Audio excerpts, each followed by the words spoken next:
I've played a lot of games in my life that put an emphasis on player freedom, whether that's Grand Theft Auto that lets you do whatever you want, whenever you want, just as long as you're not in a mission, or Minecraft where you can build anything and beat the game on your own terms. However, Skyrim is without question the most magical world that I have ever stepped foot in. I recently watched a video essay about Skyrim by Caleb A. Robinson, and in which he brings up the question, couldn't you get the same freedom that Skyrim delivers from GTA? And the response that he gives is, maybe, but Skyrim is fantasy. A very excellent point. However, I actually disagree with this. I think that you can't get the freedom you get from Skyrim and GTA at all. I think that GTA is a much more restricting game than Skyrim. In Grand Theft Auto, you can only tackle missions one way, and that's the way that Rockstar tells you to. Stealth isn't an option because GTA isn't a stealth game, it's an action-packed, guns-blazing, explosive adventure, and that's fine. I'm content with what Grand Theft Auto is, but Skyrim, while being an action-adventure game, has its mechanics chosen by the player. From the minute you start Skyrim, you can be anything, whether you want to be a short sword wielding wizard, a brute, and the classic stealth archer combo that everybody plays for some reason. Skyrim allows the player to be anything, and the roleplay aspect of it is so liberating. A lot of people comment about Skyrim's simplistic game design. The boss fights are very basic, meaning that they either have really big health bars or very strong weapons. There's not really a lot of skill or strategy that can go into defeating a boss in Skyrim other than hitting them a bunch of times with a sword. However, if you utilize the game's mechanics correctly, you can make a fight a lot more interesting. I like to stun enemies with a shield bash, dragon shout at them to stun them even longer, and then deliver my final blows. The enemies in the game are also repetitive as hell, with the undead that use swords, bows, and magic, or the bandits that use swords, bows, and magic, or the silver hand that use swords, bows, and magic, or the vampires that you get the idea. Yes, the game's mechanics are simple, but I think that because Bethesda puts so much variety in the game at the cost of it all being vanilla as hell, it allows the player to fill in the blanks with their imagination, which forces the player to roleplay a little. I have that same feeling with Minecraft nowadays. I like to play on version 1.0 because even though it was a lot more basic, I have a much easier time telling my own story in my head without the game making one for me. With all the crazy stuff that can happen now, in a weird way, it's taken away the magic that it once had, in my opinion. But I don't know, that could just be my terrible take. Skyrim is very hands-off in the way that it lets you play the game, and because of that, it delivers a feeling similar to the one I would get when I would run around in the forest with my friends, holding sticks pretending they were swords, fighting off dangerous beasts in the 3rd grade. Skyrim has a lot of quests, and you also have to consider that some of those are randomly generated that can be repeated an infinite number of times. And with these quests comes time to build your character. In the main quest, you follow your destiny as Dragonborn and take on the daunting task of slaying the dragonest dragon of all time, Alduin, who destroyed Helgen, the introductory village. The Civil War story where you, the player, gets to decide who you want to run Skyrim based off your political opinions. So you, the player, get to decide who's the good guy and who's the bad guy. However, the right opinion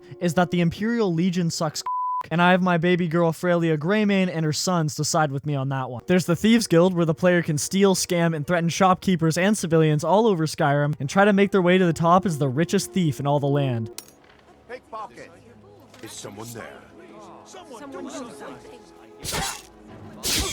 The Dark Brotherhood that has you playing as an assassin. There's really not much to say about the Dark Brotherhood, and honestly, it's pretty mid. You're given a contract to kill the High King of Skyrim or something. It's no big deal. The College of Winterhold, where you learn how to become a Master Mage. However, I know that none of you played that quest line actually using magic, because once those high-level Draugr start attacking, a few sparks and a rune ain't gonna do much. The Companions is fun because you get to become a werewolf and do mercenary work alongside a fun group of memorable characters. It's probably one of my favorite stories to do. Dawnguard, where you join a group of vampire hunters and work alongside your good friend Serana that you can't marry for some reason. Not that I care though, because you know, I have a girlfriend. I mean, a wife. I'm not getting out of this one. And finally, Dragonborn, where this guy Mirak, who's also Dragonborn, decides you don't have what it takes, and until you defeat him, he's on a mission to enslave all of Solstheim. With all of this quest variety that supports any of the playstyles that the player wants to pursue, Skyrim becomes a sandbox for your imagination. Personally, I'm playing Skyrim right now in a slow-paced manner. I don't fast travel anywhere, and I don't wear armor. You see, I'm a simple man. I have a wife and a kid, my trusty sword and shield if I'm going out for the day, where I travel on Slinky the horse,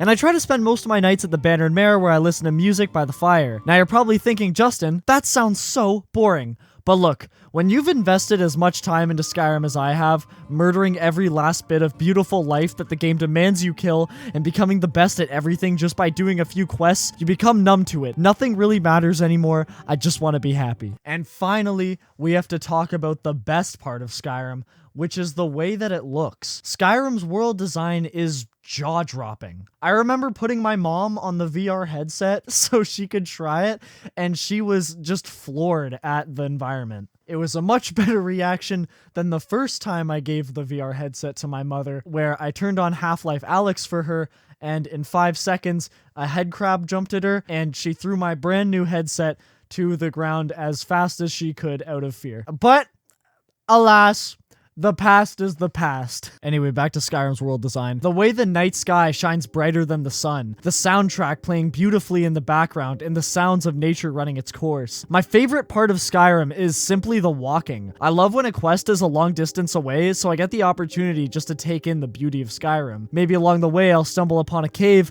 look at some giants, or hell, maybe, just maybe, I'll fight a dragon. You never know what's gonna happen, and because Skyrim is so unpredictable and player-oriented, it has infinite replayability. I have beaten Skyrim definitely over 25 times. That is a lot of time to invest in one video game, but when it's been released for 3 generations of consoles and PC, it leaves a lot of opportunity for me to play it. I'm a Bethesda junkie, so I'm not afraid to admit that I love Starfield. I thought that the quests were super fun, and there's a lot more follower-specific dialogue in that game, which makes the experience pretty immersive. I'd love to make a video all about the things I liked about Starfield. However, the exploration in that game pales in comparison to Skyrim. Thankfully, because of Skyrim's gargantuan scale, I'm constantly finding things that I've never found before. And for this, I say that Skyrim is perfect. So because of Skyrim's accessibility, I'm sure a lot of you, if not all of you, have played the game at least once in your life. So what do you think about Skyrim? Do you think Skyrim was Bethesda's magnum opus?